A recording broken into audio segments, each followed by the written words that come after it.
Huyu Junet siku Raila amekufa, yeye na Wanga na Oburu hawakwenda kuchukua mwili, walibaki hapa wakauza ODM. Na nikuulize, kwa mila ya desturi ya Waafrika na Wajaluo hasa, huwezi rithi mtu kabla hajazikwa. ODM ilibadilishwa kabla mwili ya Raila kufika hapa nchini. Na tumeanza kuuliza swali, na mimi lazima sasa niongee kwa sababu nimesikia Orengo ameongea, si ndio? Huyu Raila Orengo amesema na tumesikia, daktari wake anaitwa Olunya, profesa, alikuwa amesema asisafiri, apumzike, asifanye kazi mingi, aangaliwe vile anakaa. William Ruto akachukua ndege akapeleka Raila India against the advice of his doctor. Why did William Ruto go against the advice of Raila's doctor and take him with a private jet to India? Si ndio? Huyu Raila amekufa India. Hakukufia kwa hospitali, amekufia in an institution. Sheria ya kifo, ukifa nje ya hospitali lazima kuwe na postmortem, ijulikane umeuawa na nini. Huyu Raila hakufanyiwa postmortem, amesemekana azikwe haraka within 72 hours. Vile sisi tunaelewa mila na desturi za Wajaluo, hiyo maneno haiwezekani. Ukiona pia Ogola alikufa na ajali 72 hours, Raila 72 hours. Mwenye kutangaza ati 72 hours ni Kasongo. Wewe Kasongo, wili ya Raila ulijua namna gani? You are not part of the family. Mimi nikipima kama Rigiji, I have tried to keep off this matter kwa sababu walikuwa wananiingilia. Lakini watu ya Raila wananiambia Rigiji tusaidie. Mimi nataka niulize, for this matter of the death of Raila Odinga to be sorted once and for all, since Orengo has raised pertinent issues, the way he died, the circumstances around his death, I think it's only fair that there should be a public inquest to inquire ni nini iliua marehemu Raila Odinga, so that Kenyans can be settled. Na tutatue hiyo maneno. ODM Ruto alinunua kwa Oburu, Junet na Wanga, akalipa deposit. Sasa wanasikia Junet na Wanga wanalia. Hawali kwa sababu ODM imekwisha. Kasongo amekataa kutoa balance, si ndio? Amesema ndio nitoe balance, lazima mtoe Sifuna, muweke Ababu na Mwamba, ndio nikuwe na control ya ODM. Until you remove Sifuna na muweke Ababu, na unajua Ababu ile kiti alikuwa nayo ya ubalozi imepewa Aida Odinga. Sasa Ababu anangoja kuwa Secretary General ya ODM. Sasa Wanga na Oburu na Junet wameambiwa, bila nyinyi kutoa Sifuna, muweke Ababu na Mwamba. Siwezi toa deposit kwa sababu mnaweza kunigonga. Unajua Kasongo kwa sababu ni mtu ya kugonga watu, pia anaogopa kugo. Na huyu Junet anamjua vizuri. Na mimi nataka niona Junet akisema Rigiji tusaidie, ni kwa sababu Junet na mimi tunajuana zaidi. Waswahili wanajuana na huyu Junet ndio alitumika na Ruto kusabaratisha uchaguzi ya Raila 2022. Mimi nilikuwa hapo, Junet akaitwa na Ruto. Nilikuwa running mate ya Ruto, si ndio? Ruto akaniambia Rigathi, siku hiyo siku anaitwa Rigiji kuja baadaye. Akaniambia, wewe Rigathi uelewi maneno. Hii mzee ndio tumuweze, wacha tuchukue mtu yake anaitwa Junet. Hii ni mtu ya pesa. Wacha tukikoroga yeye kule kwa Wakalejin, Raila asikuwe na agents, nijue vile nitapanga maneno huko. Huyu Junet alikuja, I was seated there. Akapewa pesa 5 million cash nikiwa hapo. Na zile alikuwa amepatiwa na Uhuru ya agents, akaambiwa na Kasongo, hiyo pesa usitumie, jisaidie naye. So ODM did not have agents. Huyu Junet ndio alisabaratisha safari ya baba kwenda Ikulu.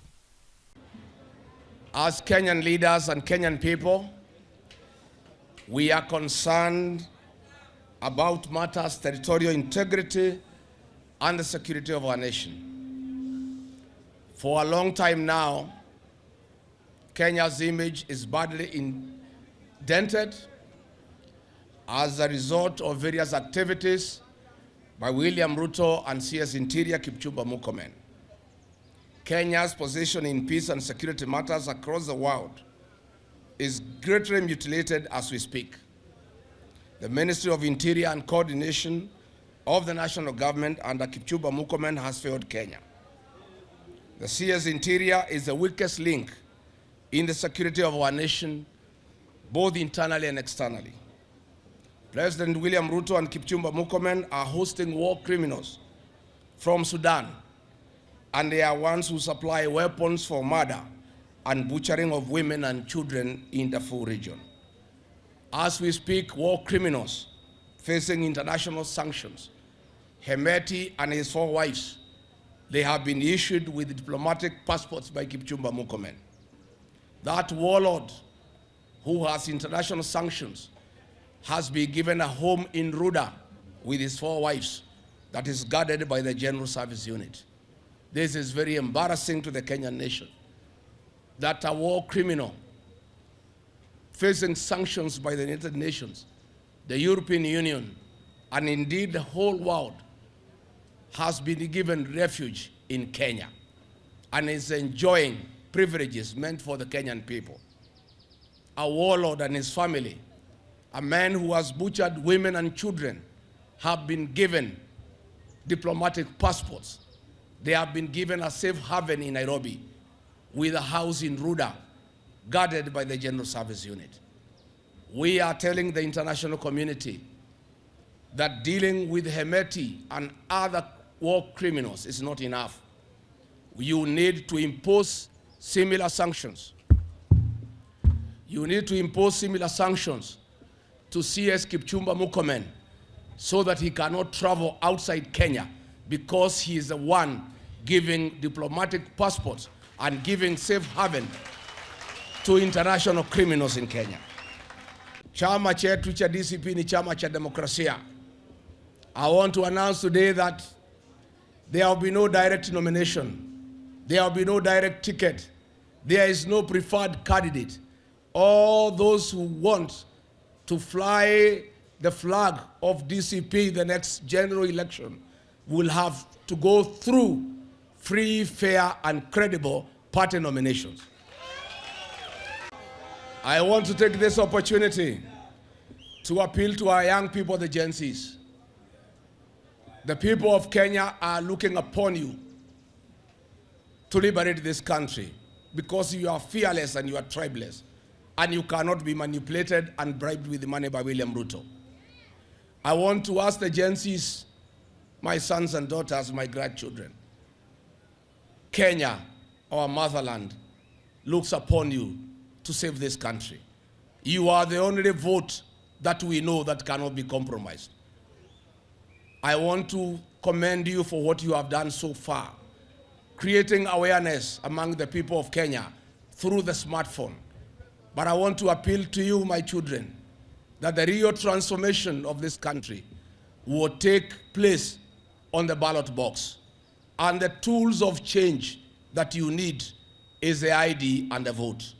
I want to ask all the Gen Zs in the remaining 9 days to come out in millions and register as voters so that next year you can lead all of us, because we trust you. We believe in you. You cannot be compromised. You are steadfast. You lead us into getting the real transformation of the Republic of Kenya by making William Ruto 1 term and getting new leadership in this country. As we go towards the general election, William Ruto and his people, sensing defeat, have decided to have selective issuance of IDs. Areas perceived to be against William Ruto, our young people are being denied IDs. In Nakuru, communities that support William Ruto are being issued IDs within 2 or 3 days, and chiefs from those communities are collecting the IDs and taking them home to the young people. Communities perceived to be against William Ruto are taking between 3 to 4 months for their IDs to be processed. We want to call on William Ruto and the government to stop selective issuance of IDs. They should stop discrimination. All Kenyan children deserve IDs, whether they support or oppose William Ruto. And we are putting the registrar of persons on notice. If this discrimination does not stop, we shall request our young people, the Gen Zs, to occupy the registration centers, the Huduma centers, and your offices in Nairobi. Carefully listening to the ground, he has listened to the people of Kiambu who have informed him that Kiambu is a DCP zone. And the people of Kiambu have made a conscious decision that they shall elect their governor, their senator, their women rep, their 12 members of parliament, 60 members of the county assembly at the DCP. He has therefore sought to be an aspirant for DCP to vie for the gubernatorial seat of Kiambu. That does not mean that he is the only aspirant. The field is open. Anybody else interested to vie for the seat of Kiambu governor under DCP will have to face John Mwaura and others in a free and fair nomination along the way. Allow me now to present to you our DCP aspirant for the Kiambu gubernatorial seat 2027, Mr. John Mwaura.